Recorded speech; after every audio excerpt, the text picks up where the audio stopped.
La muerte de la soldado Ana Basaldúa revive la polémica sobre el acoso sexual en las bases militares. Su familia asegura que era agredida y acosada constantemente. Una ley antimigrante está cada vez más cerca de ser aprobada en el estado de Florida. Prácticamente criminalizaría a todo aquel que esté en contacto con inmigrantes indocumentados. La huelga de médicos forenses que llenó de muertos las calles de una ciudad. No hay quien acepte los cadáveres en las morgues. Así iniciamos cierre de edición.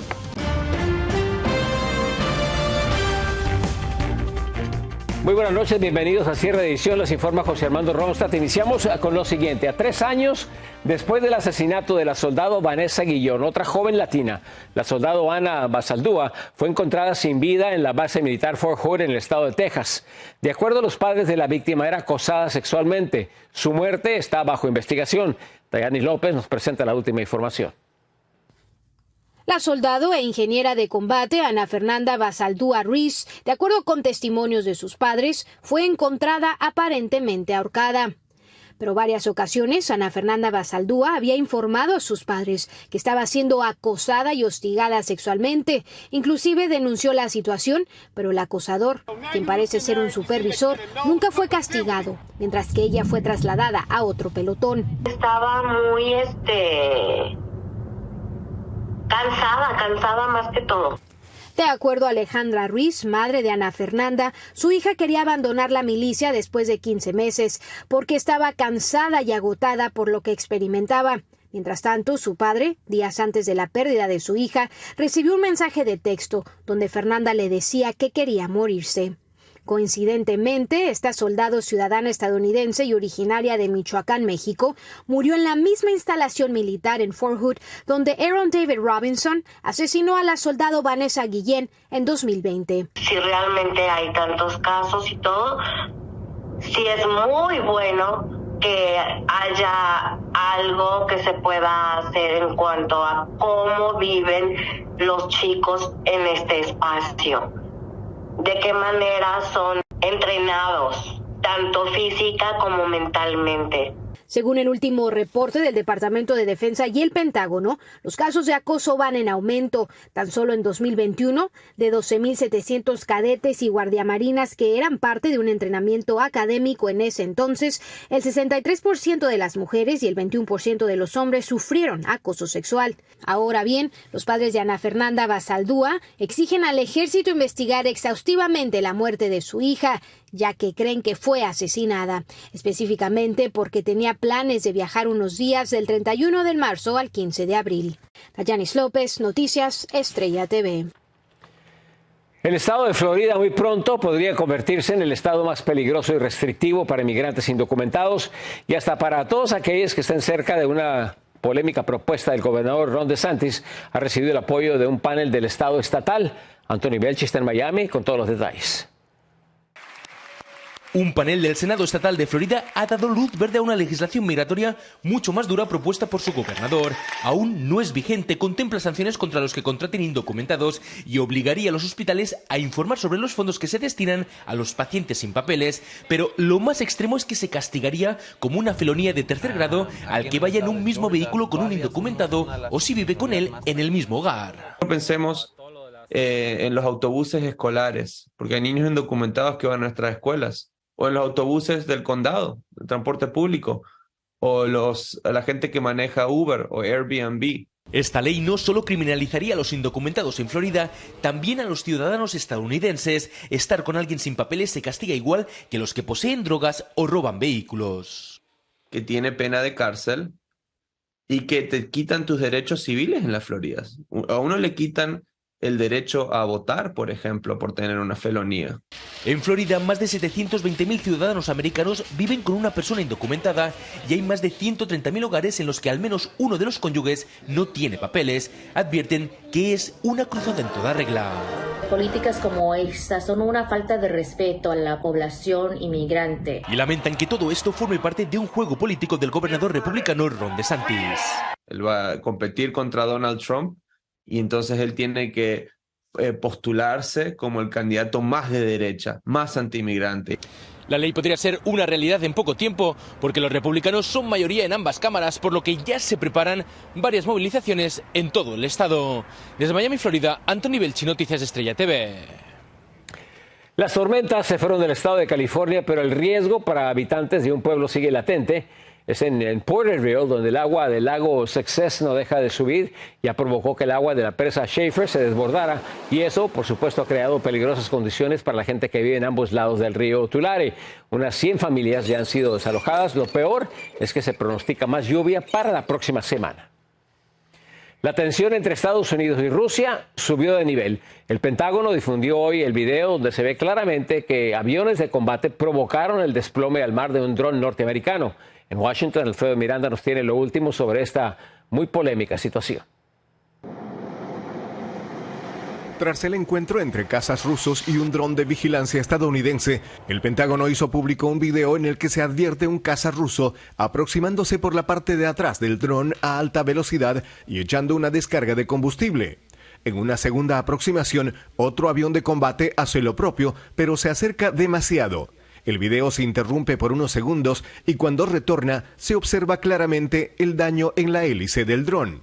Según el Pentágono, fueron 19 aproximaciones en un lapso de tiempo de 30 minutos antes de que el dron se estrellara en el mar.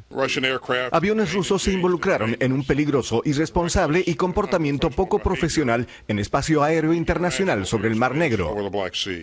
El secretario de Defensa Lloyd Austin anunció un inusual llamado a su contraparte ruso, el primero desde el mes de octubre, para hacerle llegar un mensaje. Estados Unidos seguirá volando y operando donde sea que la ley internacional lo permita y le corresponde a Rusia operar sus aviones militares de manera segura y profesional. Lo cual, en este incidente, no habría sido el caso. Un oficial de la Fuerza Aérea dijo que no cree que el piloto haya tenido la intención de golpear al dron, diciendo que simplemente fue incompetente y completamente tonta su maniobra. A pesar de la evidencia del video, Rusia continúa negando que su avión de combate chocara con el dron. Pero ahora su fuerza naval está recuperando algunas piezas del dron siniestrado a 1.500 metros de profundidad, algo que no le preocupa al Pentágono. Probablemente se haya destrozado y no sea posible recuperarlo. En relación a la pérdida de información sensible, normalmente tomamos medidas preventivas y estamos confiados en que cualquier información que pudo ser valiosa ya no tiene valor. Eso se debe a que los operadores tenían control del dron incluso después de la colisión y pudieron borrar remotamente toda la información confidencial. Según el Pentágono, aunque los rusos lograran recuperar el dron, este sería inoperable e inservible. Desde Washington, Alfredo Miranda, Noticias Estrella TV. El banco First Republic, que enfrenta una crisis de confianza de inversionistas al igual que de clientes, recibió un salvavidas financiero. Un grupo de los bancos más importantes de Estados Unidos, que incluyen el JP Morgan Chase y Bank of America, le han inyectado $30,000 millones, lo que le dará a la institución prestamista el dinero que necesita con urgencia para recuperar la seguridad en el sistema bancario del país en estas muy convulsionadas semanas. Y cientos de indignados padres, estudiantes, vecinos y amigos exigen justicia para una adolescente que aparentemente era víctima de acoso escolar y quien murió en manos después de haber sido golpeada por otra alumna en la Ciudad de México. Katia López tiene reacciones. Esta es la voz de la indignación, la desesperación y el reclamo de justicia. En el municipio de Teotihuacán, más de 500 personas bloquearon la autopista tras la muerte de la menor Norma Lisbeth Ramos Pérez, que a sus 14 años de edad, con sus propias manos trató de frenar el bullying que padecía a diario en la escuela y solo encontró la muerte. Hoy, su hermana Almadelia reclama justicia. Siempre la apoyé, fui a donde tenía que ir y que voy a hacer justicia por ella. Y ella esté donde esté, que sea feliz porque ya nadie más la va a lastimar. Norma Lisbeth falleció luego de dolorosas 3 semanas de convalecencia. El 21 de febrero, otra menor la citó a las afueras de la escuela para un enfrentamiento antes de clases y más estudiantes acudieron a grabar la pelea. Y murió el lunes 13 de marzo. En su acta de defunción se confirmó que falleció por traumatismo cráneoencefálico. La comunidad salió a las calles a reclamar a las autoridades escolares y hasta el Palacio Municipal que se aprenda quien resulte responsable y que pare el acoso escolar. Lorena Báez tiene antecedentes del atacante.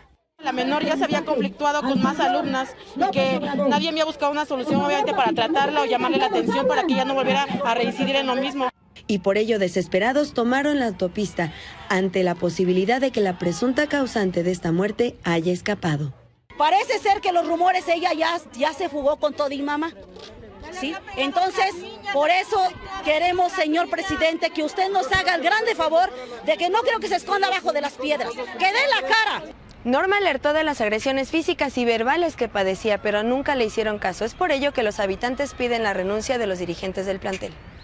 Para Noticias Estrella TV, Katia López. El presidente de México rechazó las críticas respecto a lo que no hace lo suficiente para impedir que el fentanilo entre a Estados Unidos. Esto es lo que manifestó en relación al tema. Y no es México, repito, el país que más introduce fentanilo a Estados Unidos. Yo sostengo que llega más fentanilo de manera directa a Estados Unidos y a Canadá que lo que llega a México. El presidente mexicano agregó que los materiales usados para fabricar la droga vienen desde Asia. Una breve pausa comercial y regresamos con más a cierre de edición. Una familia ruega por una visa de emergencia para traer a un pariente a Estados Unidos. ¿Es un caso de vida o de muerte? Un dramático rescate de un niño que era arrastrado por una gran masa de lodo. Tenemos las impactantes imágenes al regresar.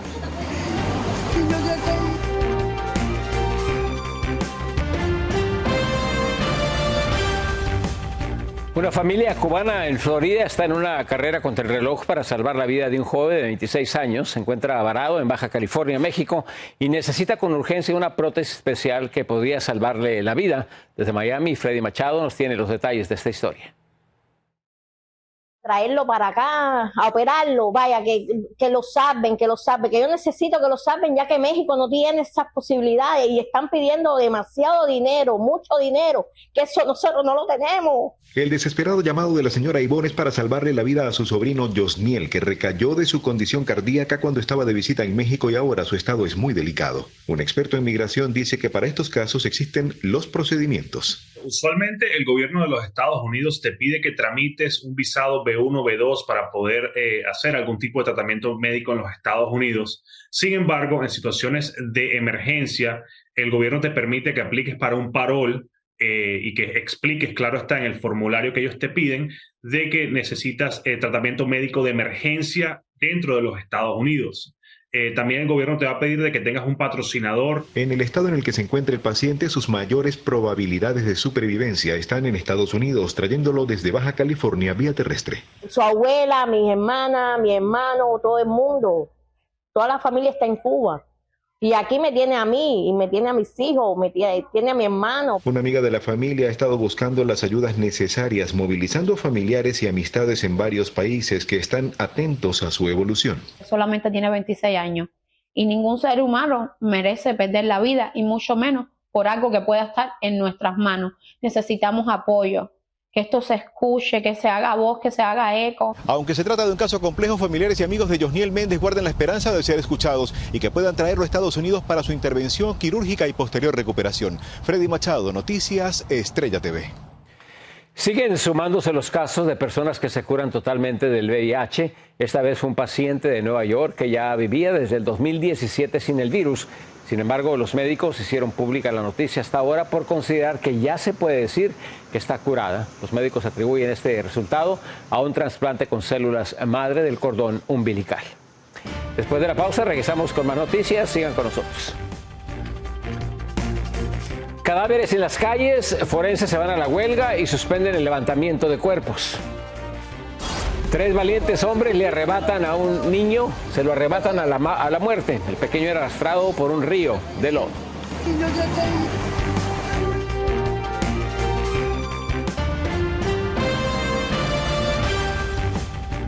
En Honduras está sucediendo algo verdaderamente horrendo. Varios cadáveres han sido abandonados en las calles a la vista del público. Nuestra corresponsal Lilian Caballero nos cuenta por qué está pasando esto. pero es indignante. Así, señora, ponga a disposición todos esos millones de la partida confidencial y auméntale a esa gente para que no estemos en la situación que estamos. Ese es el llamado enérgico que le hace una hondureña a la presidenta de Honduras. Y es que la indignación es grande en la población, ya que a los familiares les toca realizar los levantamientos de sus seres queridos porque los médicos forenses se mantienen en huelga. Esto solo forma parte del escenario de justicia que tenemos en este país, del escenario de la indefensión que estamos. Esto solo forma parte de la atrocidad y negligencia de quienes dirigen el Ministerio Público.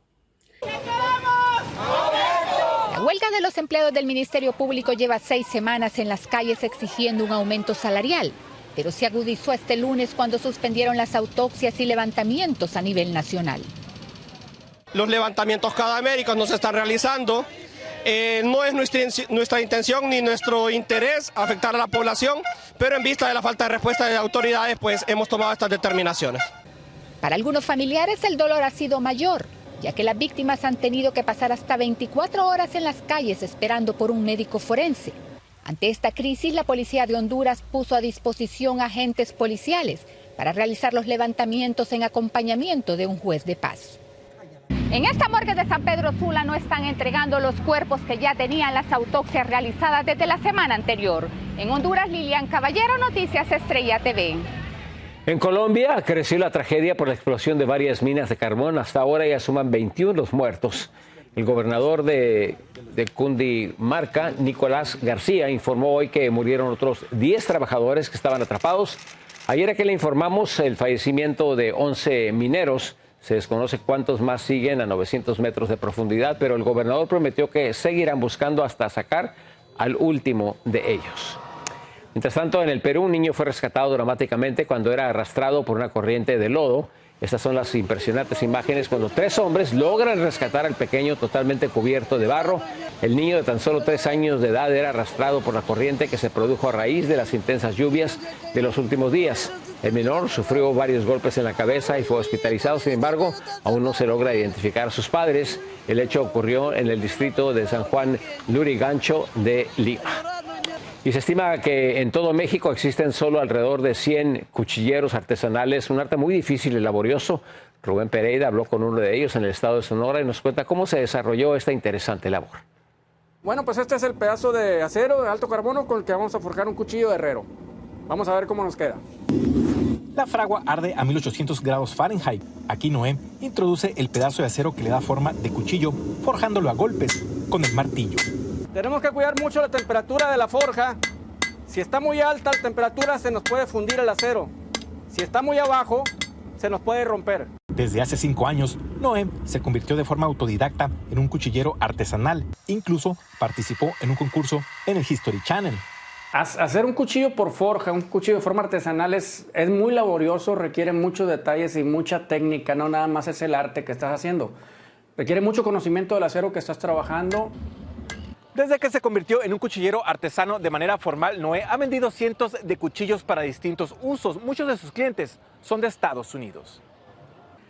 La mayoría de la gente son doctores, licenciados, chef, por supuesto. Últimamente estamos incursionando en ellos. Es gente que se quiere el gusto de tener un cuchillo artesanal hecho a su medida. Como el cuchillo que le hizo al patrón de Ramón Celaya. Se ve con mucha calidad, se ve algo bien hecho, con buen material y en perfectas condiciones.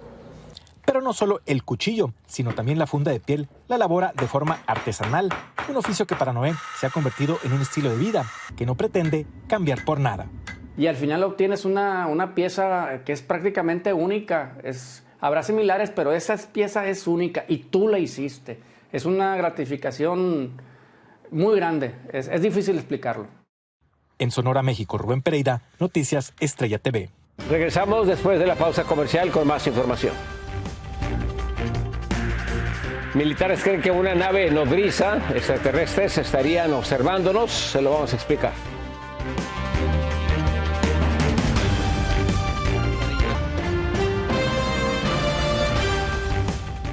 El Pentágono cree que existe una nave nodriza de extraterrestre, una supernave que observa nuestro sistema solar. Expertos militares basan su teoría en fenómenos aéreos no identificados que lanzarían sondas imposibles de identificar desde la Tierra y explican que se trataría de una nave principal que manejaría una estructura operativa no muy diferente a las misiones de la NASA. Esto de acuerdo a un estudio que aún está en revisión. Por cierto, científicos realizaron un interesante descubrimiento basado en fotografías del planeta Venus. Las imágenes que ves son de principios de 1990, pero al analizarlas descubrieron que el planeta presentaba actividad volcánica. Las fotos fueron captadas por la sonda espacial Magellan y al estudiarse se notaron que había una formación volcánica que creció considerablemente en un periodo de tan solo 8 meses. Muy buenas noches, gracias por acompañarnos. Yo soy José Armando Ronsta, los esperamos mañana en cierre de edición.